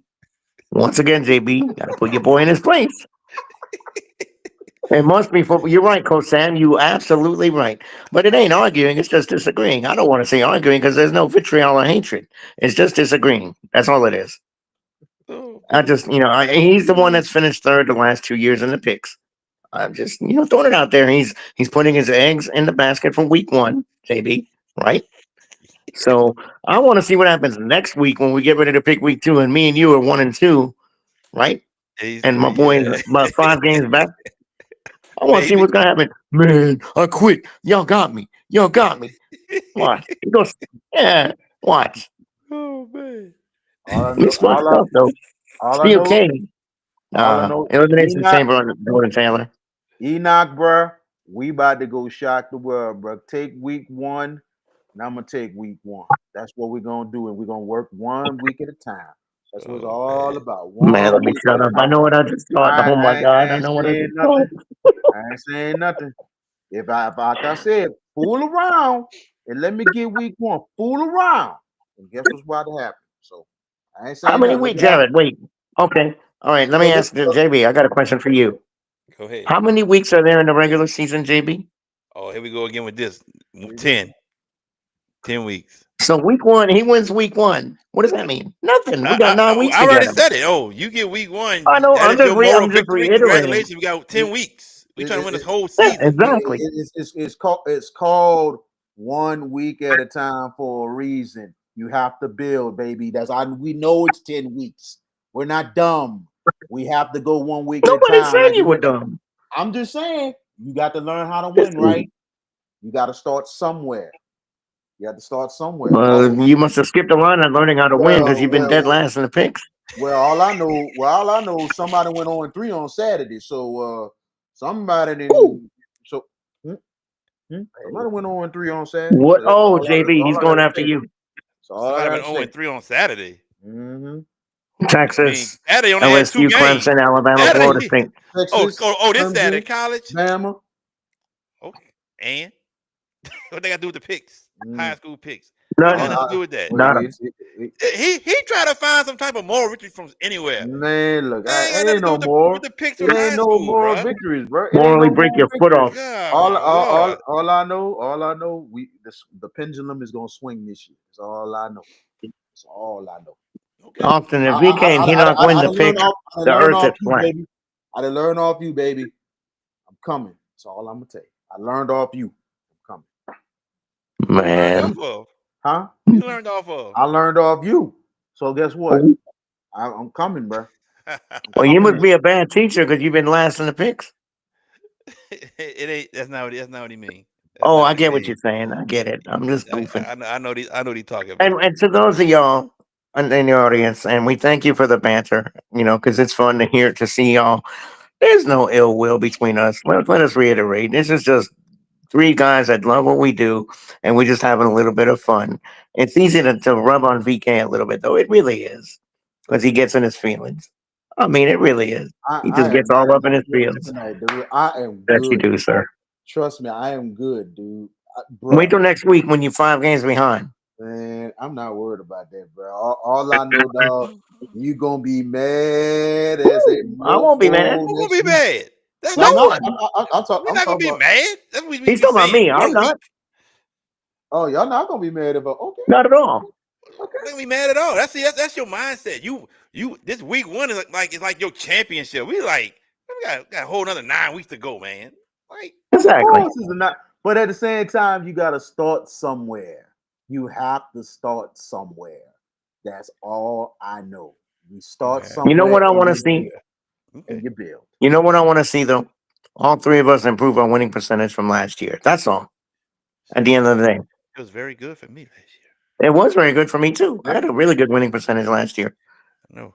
You know, What was but VK's percentage? I mean, I reserve comments, sir. It wasn't a bad winning percentage, but at the same No, time, You but was we could do was better. far behind us though. Yeah, we could do better. We could do better, all three of us, though. We yeah, can. Let's go for we can elevate. We can elevate. You're right. We can elevate. Mhm. Retribution. All right. Retribution, not retaliation.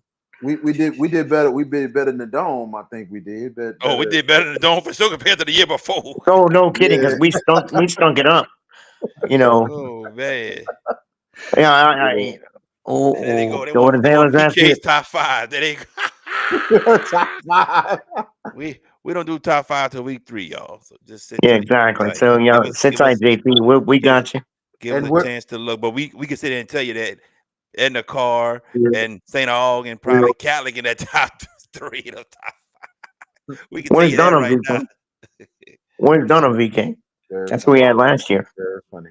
That in your top 5, VK?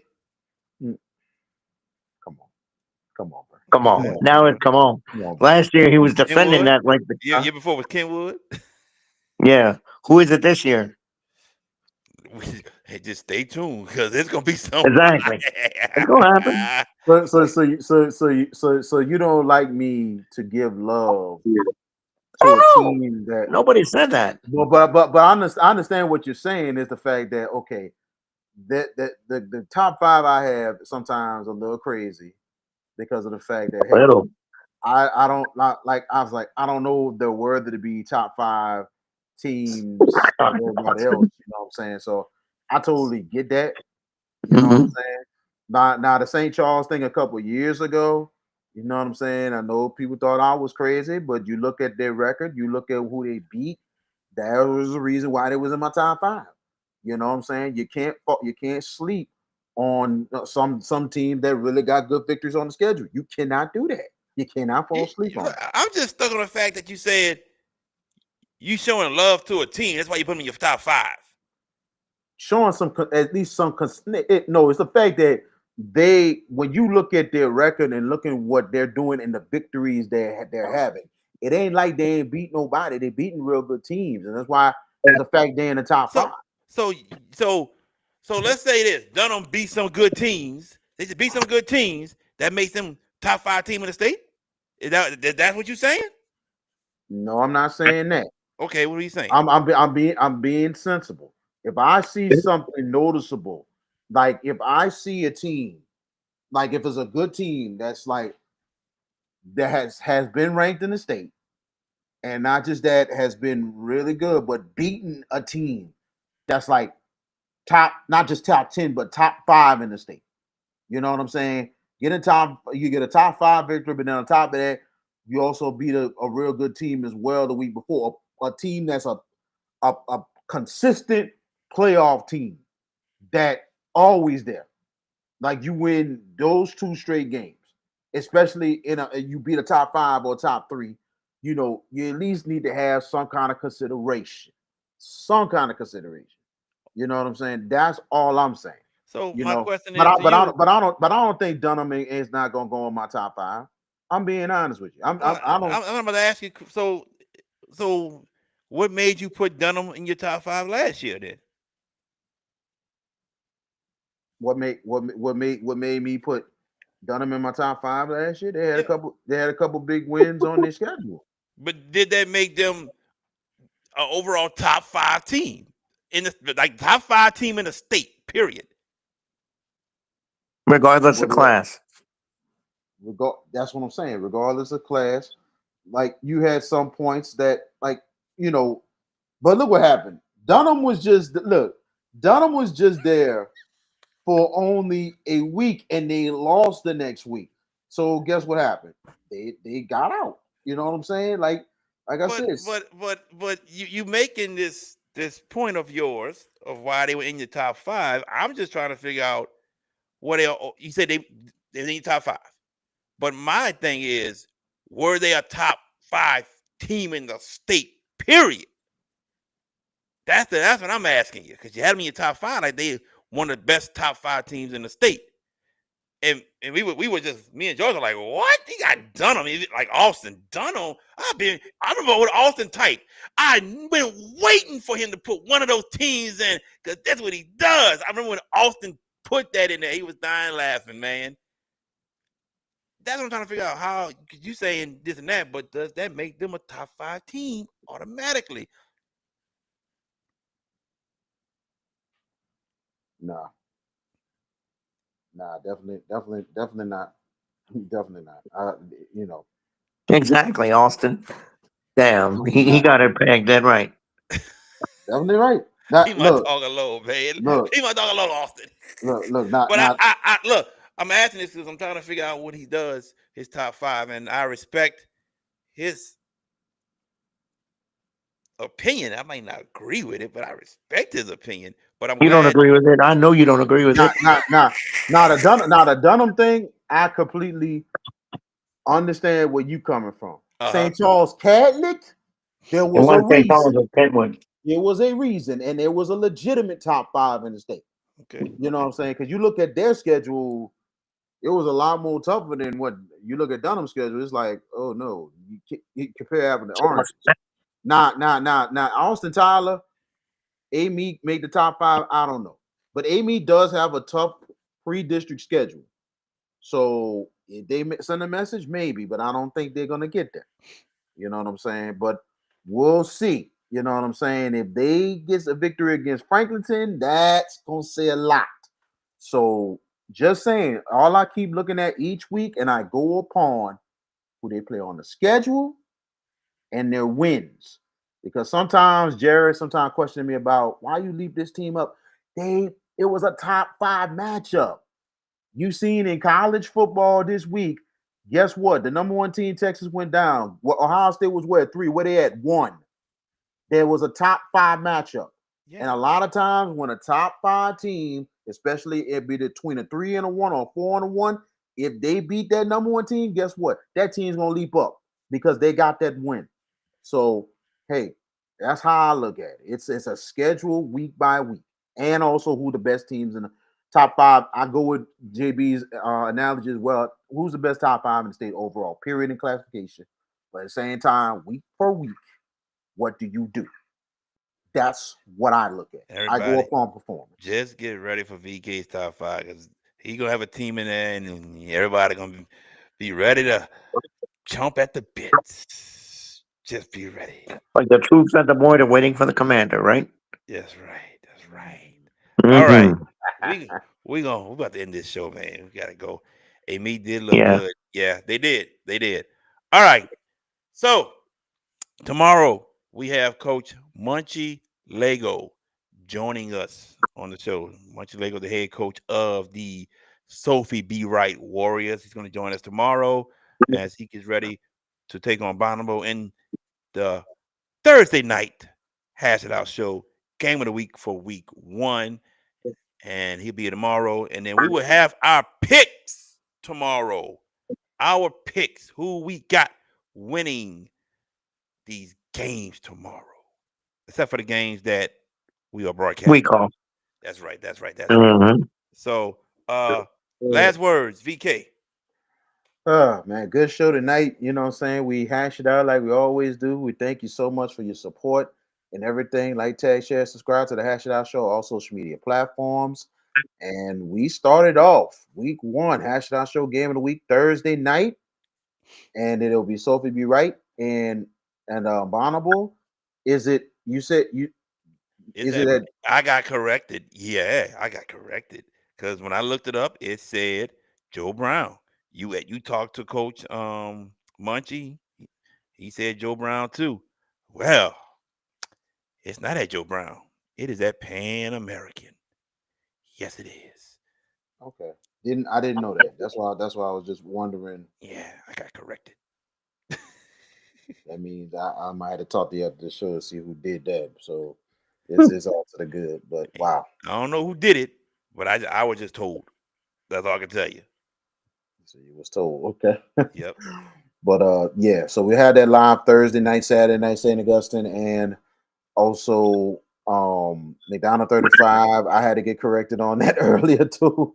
On that one, it'll be a 7 p.m. kickoff from Tad Gormley Stadium. It'll be the three-man weave on Thursday and Saturday, and this will be week one of 10 weeks plus the playoffs. We're gonna have it all for you this season, and we'd like to thank all our new sponsors that is stepping this year to support the Hash It Out Show game of the week as we are in the football season, and then we go to hoops. So looking forward to doing what we're doing this season. Wait, GP. You know, he mentioned Ohio State beating Texas, and I was gonna make him mad, but I think I'm gonna save it for the chat. I don't know if I want to put it on the show because it'll keep us on for an hour if I bring this up. So I'll just put it in the chat. But last words, looking forward to tomorrow night. VK, study hard, study long, study wrong. That's how I'm gonna tell you. Study long, study wrong. Because when you start overthinking, you start doing that 18 games behind me and JB and all that. I lost by 8 games last year in the regular season, and Central and CNI was the game that won Jared the Picks championship in the playoffs. You know, it looked like that Central was going to get them, and Catholic of New Iberia was resolute late. And, but looking forward to this year. Many games we're going to broadcast. And the networking last week for the jamborees that we went to, people coming up to us and um, we saw a lot of entities out there last week, and it's going to be that way the rest of the year. I wonder why, Jordan. But we got to make a bunky game, y'all. I mean, oh no, now you're in Oklahoma. Get off. What tricks me is that Oklahoma's favored by 6, Austin, against Michigan. But that's another discussion for another day. But last words tomorrow night. Looking forward to speaking with Coach Lego in advance of the Thursday night Hash It Out Show game of the week. And of course, it's pick night. Get to see the fallacy. I mean, VK making his picks to see what happens. Yeah, I'm talking noise because you got to step your game up, young man. You got to up your game this year. You talking about week one? You got to step it up. It's put up or shut up this year. You got to show us better than you could tell us. Because I'm gonna bring it this year.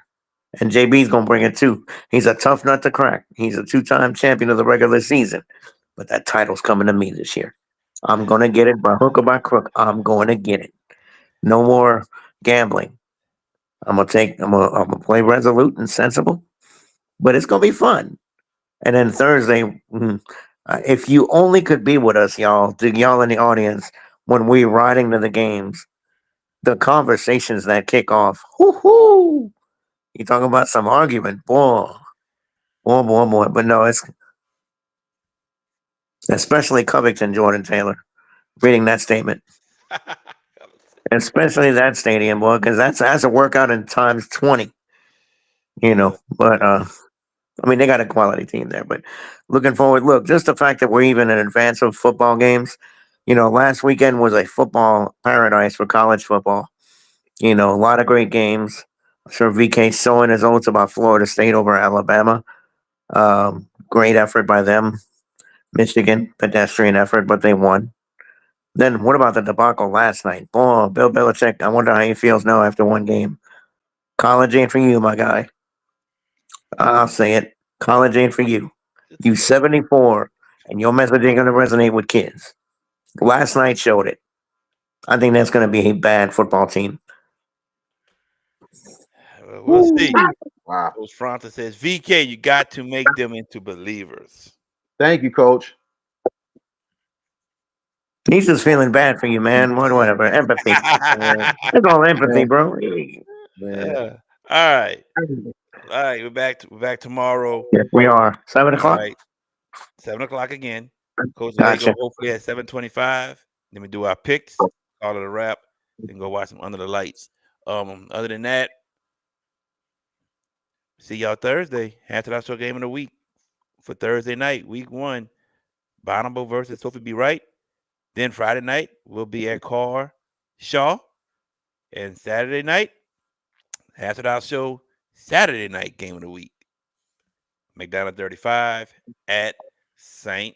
Augustine at Tad Gormley Stadium.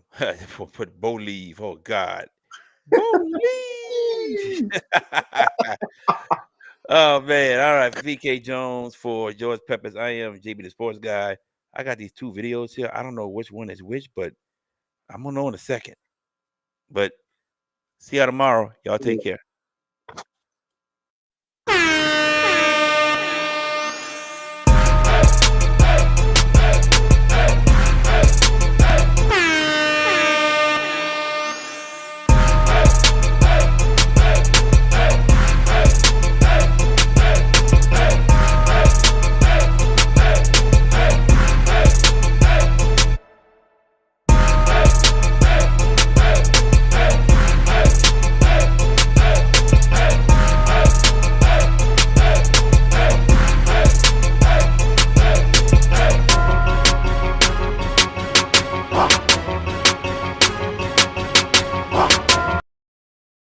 At Bayou AV Security, we are your one-stop shop for all your needs, whether it's enhancing your home entertainment system, securing your property, ensuring a seamless internet connection, or illuminating your outdoor spaces. We've got you covered. Bayou AV Security, where technology meets reliability. Call us today to experience the Bayou difference.